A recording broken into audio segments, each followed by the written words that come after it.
Green Ann pub was dark as a coffin and thick with a cacophony of smells, stale beer and even staler cigarette smoke, and drinkers who were long dead, long passed into memory, the cadaverous old men who propped up the bar like corpses, sharing one last round. One for the road, lads.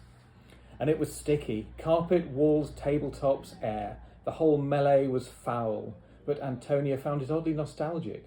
She sucked in a lungful of this grubby atmosphere, feeling like a wine connoisseur savouring a particularly heady bouquet. Notes of misspent childhood, of tailing her father around Headingham's social club like a wriggly little shadow, entertaining herself while he downed pints, threw darts, laughed with the other men and fed shiny silver coins into the fruit machines in the corner, with their flashing cherries and watermelons, like ice cream dispensers gone wild. Sometimes she was allowed a glass of lemonade or a packet of smoky bacon crisps, or a lollipop, the type which changed colour as she sucked it.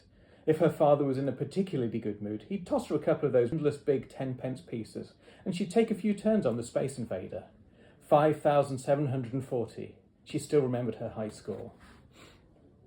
Heather's small, pretty face, though, was screwed up with revulsion. Antonia had long since suspected that Heather's childhood was more delicate than her own, one of ice cream cones and daisy chains and flowery summer dresses and daydreams of ponies. That's a lovely picture, darling. Why don't you stick it on the fridge?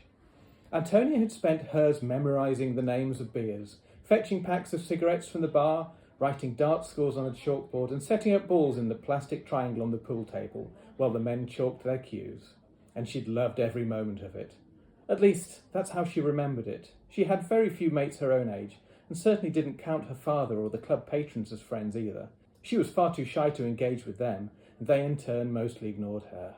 But she'd relished playing the part of pub urchin, reclining on the beer-stained seating like it was her own home, or scouring the floor for stray 20-pence coins.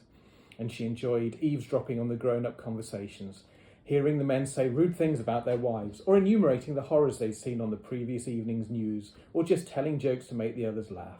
Antonia wished she could tell jokes to make grown-ups laugh too.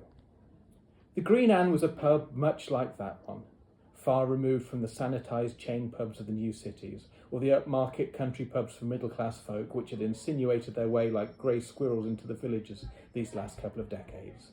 This was a red squirrel pub, a native pub, a properly grotty, grimy, gummy-floored pub, everything stained yellow from years of nicotine, farts and disappointment. It was horrible, and Antonia adored it.